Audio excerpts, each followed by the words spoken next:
In medical school, many doctors are taught the old saying, when you hear hoofbeats, think horses, not zebras. That really means doctors ought to think about the most likely possibility when you're first thinking of a diagnosis. Another way to look at that is called the duck test. If it looks like a duck, it swims like a duck, it quacks like a duck, then it's probably a duck. Colon cancer is no different. Most of the time, it presents normally or usually, but rarely it's like a zebra. And that's what today's video is about. Weird or unusual signs and symptoms of colon cancer.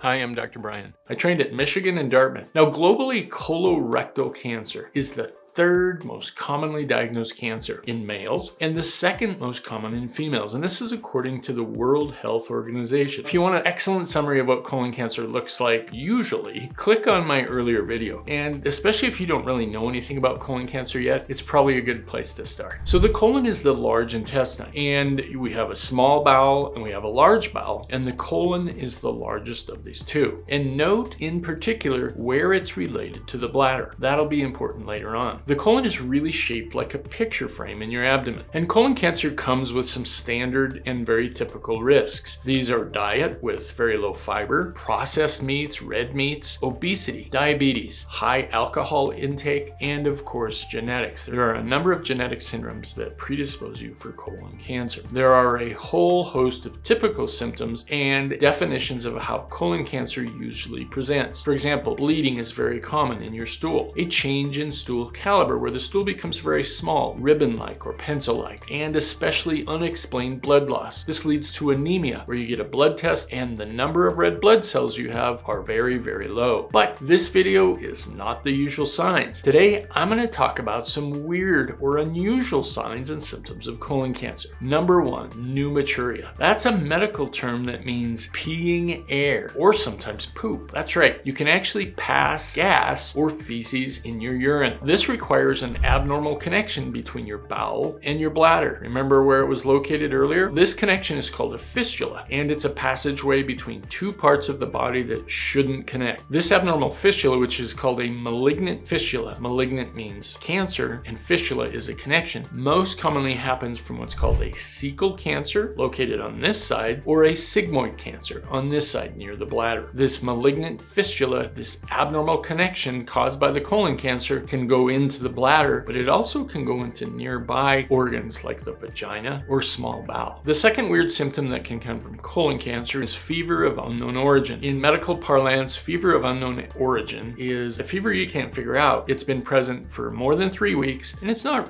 really high, but it's a fever and it keeps going day after day, 24 hours a day. This can be from a localized perforation or a hole in the lining of your bowel that the colon cancer causes. This localized hole in your bowel caused by the colon cancer allows a little bit of the stool to leak outside of the colon. And remember, there are literally trillions of bacteria in the colon. So just a few of those outside the colon can really cause a problem. But in fever of unknown origin, this infection is oftentimes contained or walled off. So it doesn't spread everywhere, it's just right near the colon. Now this infection can even expand a little bit more, and you can get what are called abscesses. This is localized collections of essentially pus in little pockets that are near the colon, but again, they're contained, kind of like bubble wrap. This can give you an abnormal fever for a very long time that is really tough to figure out, and the underlying reason is the colon cancer. So if the infection stays contained, you get this fever of unknown origin or these small abscesses. But if it's not contained, it's a whole different story. This is known as sepsis. This is bacteria in your bloodstream. It's really opposite to the 3 weeks of low-grade fever or the walled-off infection. It's bacteria circulating throughout your entire body to all your organs and your entire bloodstream. If you have sepsis, you present very sick. Your blood pressure is very low, your temperature can be very high with a fever, your heart rate can be very high, and you can be sick.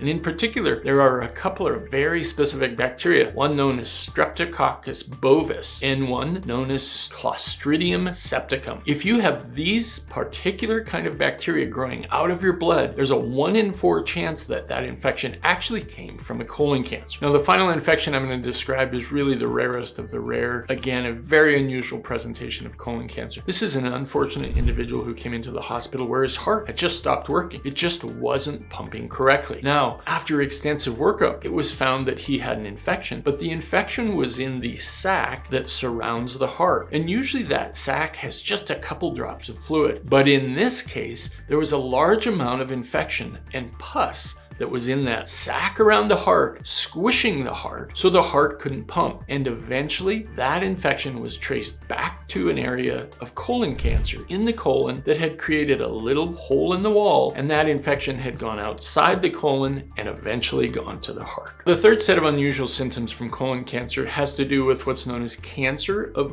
unknown origin. There is a certain subset of invasive cancers that are identified, but they're identified already spread throughout the body. They might be in the liver or in lymph nodes or in skin, very commonly in the lungs. But when a full workup is done for this cancer, which is clearly spread all over the body, that is blood work and labs, endoscopy, which is taking a special endoscope and looking from below through the colon and from above through the mouth and the stomach, CAT scans, PET CT scans, and physical exams, all of those things are completely negative. There is a significant portion of those cancers of unknown primary, again, you just don't know where they came from no matter what you do. A certain significant proportion of those are identified to actually come from colon cancers. The final unusual presentation of colon cancer is when you find it completely by accident. There are many medical imaging procedures that are done every day for non-cancer indications. Gallstones is one of those, kidney stones, kidney failure, those are very common. And so there's lots of ultrasounds and CAT scans done to look for gallstones, kidney stones. And the liver is right next door, so it's almost always included just because of where it's located. Well, the blood supply from the colon through what's called the portal vein drains first to the liver. So colon cancer spreads first to the liver, and so imaging of nearby organs like the gallbladder and the kidneys can suddenly identify tumors in the liver that are entirely unsuspected and causing no symptoms at all. And the liver's just one of the places that can be accidentally identified to contain colon cancer when you're looking for something else. That's weird signs and symptoms of colon cancer. Thanks for watching. Again, for a more usual presentation of what colon cancer looks like, try this video. Or if you're interested in cervical cancer, try this one. And I'll see you next time.